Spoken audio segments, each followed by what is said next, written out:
Delighted to welcome on the show my next guest. A big fight coming up on Friday week in Las Vegas, Nevada, UFC TUF finale against Joe Soto on December 1st. It is the Welshman, undefeated Welshman, first Welshman in the UFC, Mr. Brett Johns. Brett, first of all, I know you're over in Las Vegas. How are you, my friend? Great to have you on the show. Yeah, I'm feeling really good, feeling ready. This is a big opportunity, and I'm ready to grasp the thing with both hands. You know what I mean? Joe Soto's a big fight, and it put a smile on my face when I heard that they were trying to set this fight up. You know, I want to head in the top 15. I'm beating Joe Soto. I'm going in the right direction. You know. Definitely. You've gone over to Las Vegas early, obviously to acclimatise. I know you fought in the US before under Titan FC. What have you exactly been doing? Have you been taking advantage of the Performance Institute? Obviously the great setup the UFC have there. What exactly have you been doing in Las Vegas? Because you've gone out early, as I said. I'm really lucky at going out early, to be honest. It's for example, like the flight, I didn't take into consideration like the water retention on the flight, and if we had come like fight week, that would have been a big problem for us. But we're lucky. We come out a bit earlier. I get to use the UFC complex, which is an amazing facility. You know, I've been lucky enough that I go there every day. They're very welcoming, you know, and I get a lot of different things that I wouldn't have back home. It's nice to go on like the trails and stuff there, but they're different to the ones that I'm used back home. Like today, for example, my shoulders were a bit stiff and my upper body's a bit stiff.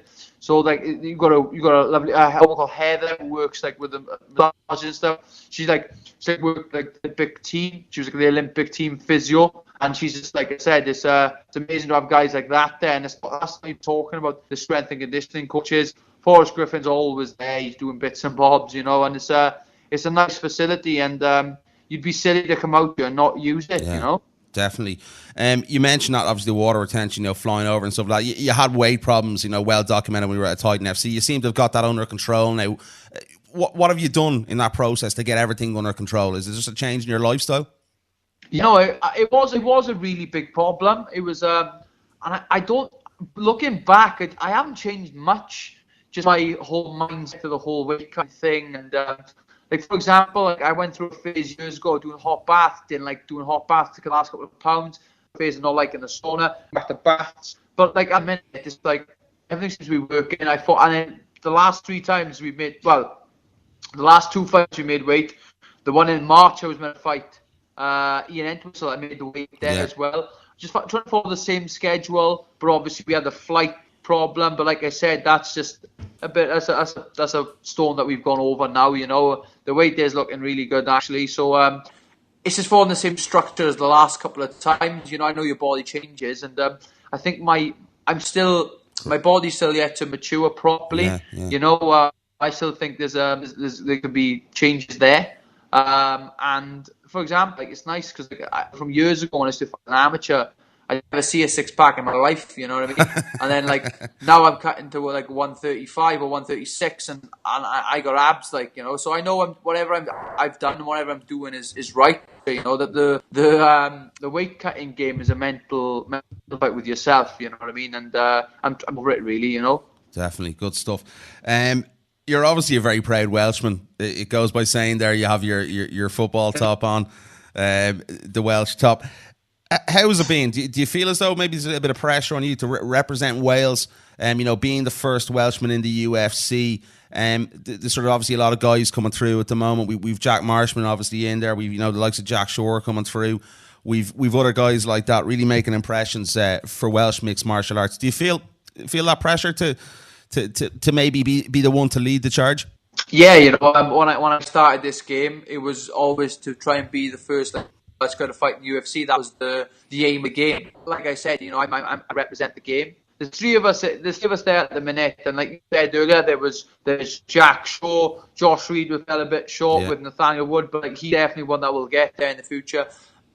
And like I'm only happy to kind of take that role to try and lead the way. You know what I mean? A big win next Friday is going to put me in the top 15, and like I said, it's like not many no. The Welsh guy is going to the top 15 ever, you know what I mean? And like I said, that's not just the end goal. Obviously, my end goal was to fight for that belt, and amazing as well, because on the same show that I'm fighting on, it's going to be the women's flyweight title, and it's going to be nice to see that title close and see the winner. And do you know what I mean? You get that feel of how a champion looks and how a champion feels, and I'm getting closer and closer. Doing it in Las Vegas as well. What I've always dreamt of doing. I've always did a fight in Vegas. People ask you where do you want to fight? When you're starting off, and people always say, "Oh, I want to fight in Vegas." You know what I mean? And I got 3 places on my mind I want to do. First one was Vegas, the second one was MSG, and the last one was the Millennium Stadium in Cardiff. And that's still the plan, and that's still the goal. So I'm just knocking these fights out one by one. Definitely, I was going to ask you that. Obviously, it's a dream for every fighter to fight in Vegas. Obviously, the fight capital of the world. You've just mentioned that there, which is great to see. That hard work paying off for you. You're unbeaten, right? A lot of people say, you need a loss in your career. You're unbeaten in your amateur career. How do you, mentally focus yourself and keep yourself motivated in order to succeed, without knowing that taste of defeat? Is that a bit of a challenge as well for you? Well, this is a topic that's come up the last few times. I know what it's like to lose. I've lost a lot of things in my life. I've lost a lot of. I played rugby, I did judo, I played a lot of football. I lost a lot of things, and like the positions I was in, like for example, I was a goalkeeper. I remember playing like under 6. We were like 14 years old playing under 16s, and I was a goalkeeper. We played a Dutch side in Belgium, and they were like under 16s. They were like 6 foot tall. We lost 24-1. I was the goalkeeper, And when I look back at times like that, I've lost plenty of things. And people say, "Oh, like you've tasted." No, I've tasted defeat. I know how that feels. It's not very nice. And when it comes to MMA, I haven't lost in MMA. I've lost in other things, but in MMA, it's one of the things for me. I'll watch the fight back, and I will go over it with a fine comb with my coach. And we'll say, right, you did this wrong, you did that wrong, we did this wrong. Yes, we did this well, but when we get back on Monday or the Monday after the fight, it's going to be right. We did this wrong, that wrong, that wrong. People say you learn a lot from losses. I totally disagree. I think you can learn. Obviously, you can learn from losses. I'm not saying you can't, but I learn a lot from when I win as well. Like I've learned so much from the Morales fight, and then I learned a hell of a lot more from the Quack fight. And I look back at times like that, and you don't have to lose, man. I don't know where that's come from. Like, you got to lose to learn. I disagree completely with that. You just messed up, and I'm trying to avoid doing that. So every time I win, I'll go over every fight really, really, really, really thoroughly, and just try to see the littlest things, the tiniest things. Like when I throw a right hand, maybe my left hand will go down a little bit. That's not good enough. You've got to get that left hand. Things like that, and that's not even mentioning the grappling side, the wrestling side. Your strength, your cardio. How do you better your cardio in a fight? Do you pace yourself? Do you flat out? There's all these different things. And when I look back at some of the fights that I've already had, I've kind of gone through different stages of that and found different things that have worked and things that haven't. And that's the experience that I've gained through years of fighting. And fingers crossed, Soto, that's all going to come together. We have the good bits in the Quack fight, or the good bits in the Malice fight, or good bits from my Cage Warriors in FC days, the good bits, and trying to put them in one thing. There's always going to be things to work on. Yeah. Not stupid. And the day that I have one of the best fights I can, I'm going to have to retire after that, Definitely. As they say, in football, they say if you're leading at halftime, you're 2-0 up, go out and start 0-0 again. So I think it's that sort of similar mentality there. Do you feel as though maybe, I'm going to ask you this one. I don't know what the reaction's been like back, with the Welsh media. Have they given you the respect maybe you deserve, or would you like to see a little bit more from the Welsh media taking you guys on board? I'm taking it with a bit of a pinch of salt, really. It's not like the Irish have completely and utterly taken over the scene for the last few years. And I bet you when Corner was one of the first proper guys on there, But like I remember, I'm not sure if you remember, but I remember the first Irish guy to fight in the UFC was maybe Tom Egan. Tom Egan, UFC 93, He fought John Hathaway. That's right. Like I said, I'm a big UFC fan anyway. I bet you Tom felt that back then. I bet you Tom felt like the Irish media weren't following him as good. Maybe there's guys out there following, but not as good. I feel it's very similar in my story. It's going to take a few years to kind of get that snowball rolling. But we're taking the right steps. I look back at some of the guys from the Irish MMA scene, or the British MMA scene, or the Scottish MMA scene. It's a very similar story. That will come. I do get a lot of support, all fairness, and speaking Welsh as well has only opened other doors for me. I work a lot with the Welsh channel S4C, who have been brilliant to me over the last like few years, and they're really pushing me here. But yeah, it could always be better. Of course it could, you know what I mean? Like MMA, I remember the days where BBC wouldn't even touch MMA. Yeah, exactly. Now, I remember when Conor McGregor gets a fight, now they're pumping that, you know what I mean? And BBC Wales are pumping with me, you know what I mean? So it's just the sport is getting more popular in the UK, but it's still very, I don't know, it's yet to adapt properly. Like out here in the US, they're mad for a year, you know? And I feel that still has to cross over for the European scene. Thoughts on Joe Soto as an opponent? Obviously, a guy he's fought for the world title. He went, I think, on a 2-fight loss after that. He's won his last 3 on the bounce. Obviously, a guy, he's been right in there with the very best of him. How do you break him down? How do you look at him as an opponent for you? Stylistically, he's completely different. My last maybe 4-5 opponents he has been. I feel he's. I remember fighting James Brum in Swansea in Cage Warriors.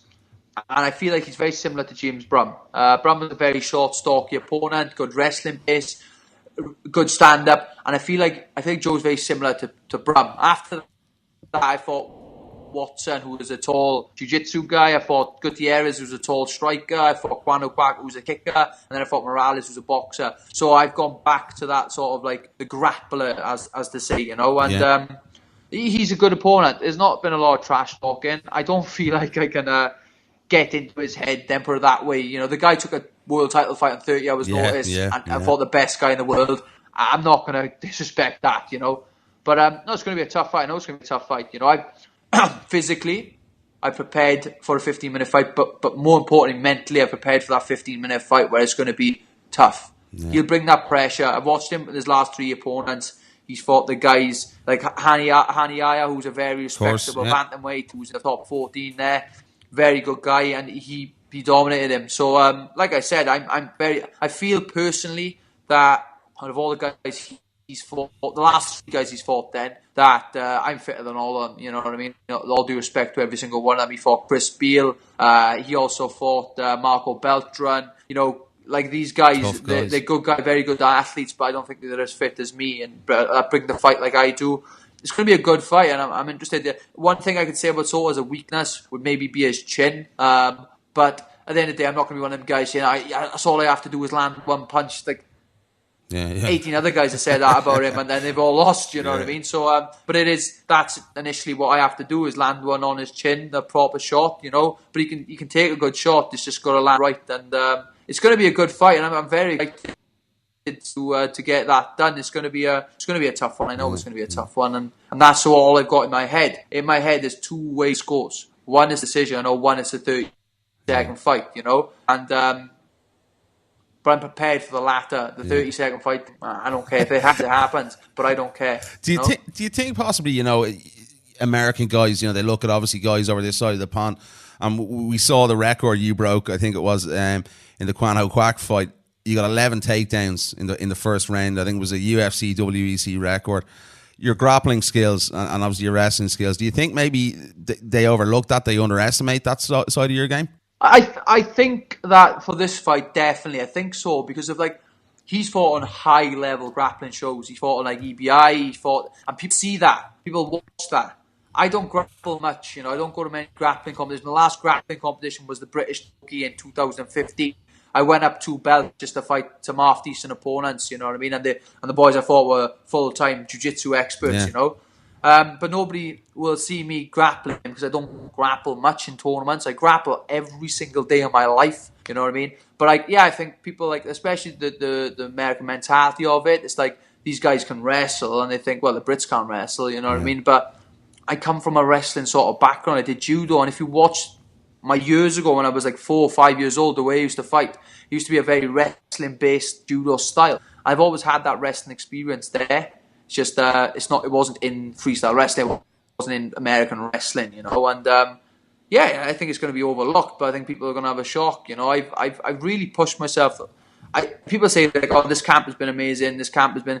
I've always said I've never had camps. I've never had a camp. What is a camp? I train all the time. I had, there's 52 weeks in a year. I've taken 2 weeks off for rest and recovery, and that's it. You know what I mean? The other 50 weeks I'm in the gym training, sweating, and Yeah, but I don't mind that. Underestimate me. I don't mind that at all. You keep doing that because you were going to get the shock. I'm not going to get the shock. I know how hard I've trained now, and like I said, so if they do underestimate, they're gonna have a nasty surprise next Friday. Definitely, it's a fight I'm very much looking forward to. Just a couple more before I let you go. I really do appreciate the time, Brett. Your thoughts on the division as a whole. Obviously, there's a lot of guys coming to the forefront in the bantamweight division at the moment. We've Jimmy Rivera, knocking the door. The champion, TJ Dillashaw, he's only 25 years of age. You've Cody Garbrandt, who's even younger. There's loads of guys. It was a real hotbed of some of the best talent in mixed martial arts. Do you see yourself? What do you see when you see these guys? When you're looking at these guys fight, do you see yourself fitting right in there in the mix? I'll be completely honest with you. I look at these guys and I think they're they are right at the top and I'm right at the bottom. I used to watch these guys at a very young age and think, how can I compete to that level? Until I watched myself fight against these guys and these levels of opponents. It's the same with Soto. I thought when they were telling me about the fight, I was like, this guy's fought for belts and stuff. This guy's fought for that. I'm a two-time world champ myself, but this guy's won a Bellator title. This guy's fought for a UFC title. How am I meant to compete at that level? And next Friday, when I see that in that fight, the result, no matter what the result is, I'll know whether or not I can hang at that level. And the rest of the division is the same. I look at the guys there, and there's loads of guys. Rice, you got Aljamain Sterling, you got Brian Caraway, you got Jimmy Rivera, you got John Lineker. All these guys I've watched from like I said, growing up into the sport. I've seen these guys, and it's terrifying. It's absolutely terrifying to look at this opposition. But when I put in front of them, and I will fight. And that's it, simple as that. There's nothing to do with disrespect. There's nothing to do. It's me as a person. I'll fight any man. I'll fight any man at all. I got no problem with that. It's just, it's very scary to see these guys and see them in front of you and people, a person, and knowing full well you're going to be fighting these guys. Yeah, it motivates me. Definitely. Because it scares the living daylights out of me. I can't wait for the fight Friday week in Las Vegas. Listen, I do appreciate the time. Best of luck to you in the fight, and I'll talk to you again soon, I'm sure. Appreciate it, my friend. Yeah, thank you very much. Thanks for your time, mate. Thank you.